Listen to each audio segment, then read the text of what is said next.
let's change the problem up just slightly. Let's say you read a problem and you're 10 meters above the river, or lake, or whatever. You're on the top of that structure, but you don't release the object from rest. What if you were to let the object be launched first by throwing it upward? So you throw it upward. Whoopsie, that was terrible. Hold on. So you throw the object upward, it goes down, passes by you, and continues down to the river underneath. So up, and then see you later. And then it asks, well, how much time went by then? Well, you can still do the problem. Even though the object went up and then came back down, you can still find the time of that trip. Absolutely. Because as it falls upward, its acceleration is still downward. 9.81 meters per second squared. As it reaches the top, its acceleration is still downward. Why? Because it's still trying to fall down.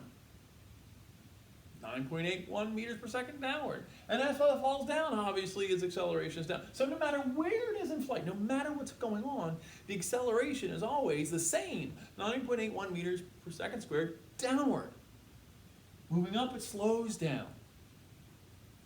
Comes to a stop for a very moment. The very top. We'll talk about that in a couple minutes. And then speeds up as it falls downward.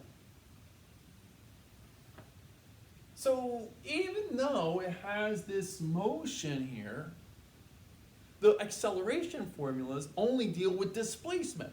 It goes from here to here. What happens between those two spots?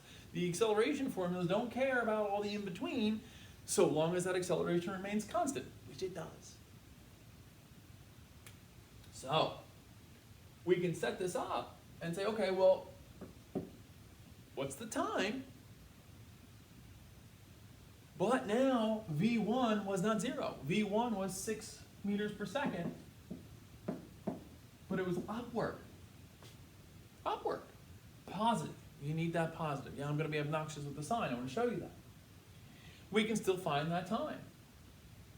Now, this creates a bit of an issue because to find the time, it could be a quadratic situation, or if you don't like quadratics, you could solve it in other ways. So, in this case, you would have delta y equals v1t plus 1/2 a t squared. Negative 10.0 equals positive 6.0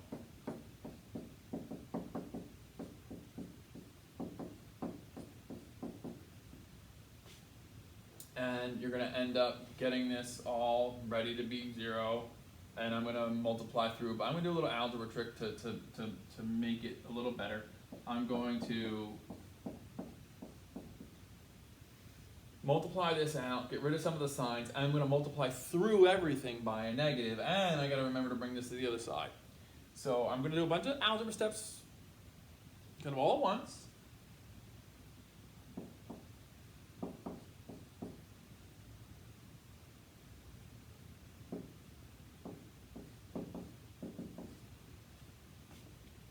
Okay. So if I look at that and then do the quadratic equation, we should be able to solve for t. So I'm going to do that. I'm going to kind of fast forward. I'm not going to show you all the mess, but I'll show you the final step. Okay? So hold on. We'll get to that real fast. Okay. So did the quadratic, filled out all my B's and A's and C's, did my root worked out. I didn't have anything imaginary, which was wonderful, but when I found the two solutions, I had a positive solution and a negative solution. Obviously the negative solution can't have, because I can't move backwards in time, so that's an invalid solution. So you need to have a time of 2.16 seconds, which makes sense. I gained some more time in the air compared to last time last example and I just dropped it from the same height. Now, think about how this problem was set up, and I'm not going to do it, but think about this problem, how it's set up, and even the answer if I didn't have the ball thrown upward at 6 meters a second. What would have changed? How would it have changed if I had made the person throw it downward at 6 meters a second from the cliff? Instead of just dropping it, instead of throwing it up, the person gets to the cliff edge and throws it down. How's that going to affect this? How's that going to affect this? Okay? Feel free to do it on your own. I think you'll, I think it's kind of neat. All right? The other thing I can ask, I could have asked it in the last example, and I can ask it in this example is, well, how fast is that ball going to hit the water? And don't tell me it's going to stop, or because sometimes there's problems where it hits concrete, the ground, the floor, and you're like, oh, it stops when it hits the floor. No, that's not what we're talking about. When we say, how fast is it when it hits the ground, or the water, or the concrete, or the floor, or the cliff bottom? We mean that speed the moment before it actually hits. I mean, the blink of an eye, instantaneous velocity. It's maximum speed right before it hits the ground. And I can solve that. That would be V2. And, I could use the time from this solve to help find that. But if you can use only given information to find each variable, the better off you are, right? If I use this time, but I did this time wrong, and I use this time that's wrong to find V2, then I am going to get V2 wrong also. But if I can find a way with just the given information to find V2, I'm better off. Now, that's not always the case. There are going to be lots of problems where you're going to have to use the information solved from one part to solve for another part of the problem. Sometimes it just can't be helped.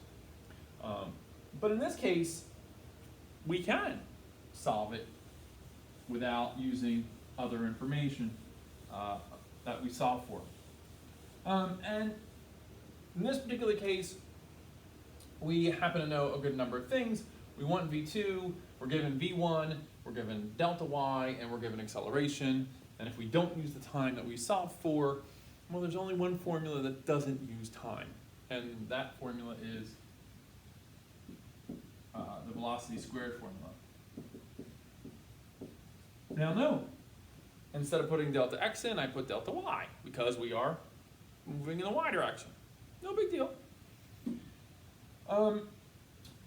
We want to know V2. We know V1, in this case, was positive 6.0.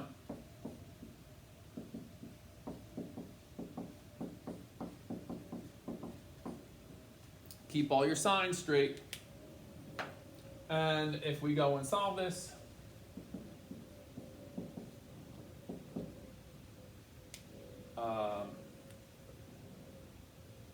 this should be 19.62.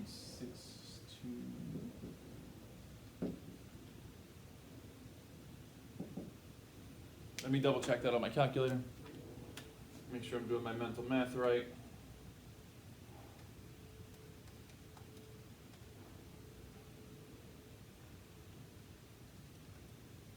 Yep, plus 36. 232. Hey, we've seen that number before.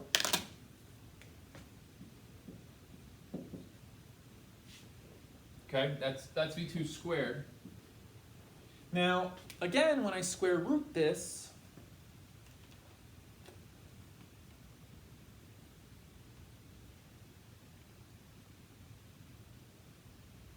$15.2.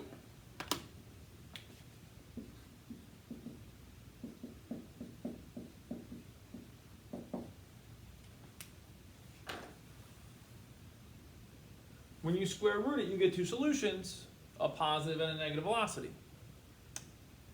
But in this particular case, which answer is the answer that's correct with the given motion and the given reference frame?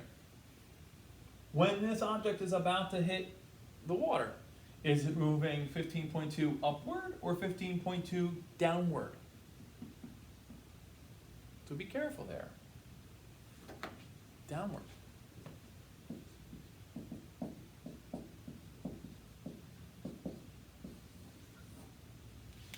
That's your correct answer. So be careful. Now, what's wild is, if problems ask me what's the velocity right before it hits the water, it better have that negative. If the problems ask me what's the speed right before it hits the water, well, because speed is a little different than velocity. Speed doesn't necessarily need that directional indicator. You could theoretically get rid of, or get away with not telling me the sign on that, because speed only cares about what we call the magnitude, just the amount, not the direction. But it's always better to overdo it and find displacements and velocities with those appropriate directions. It's always better to err on the side of caution with those. Okay?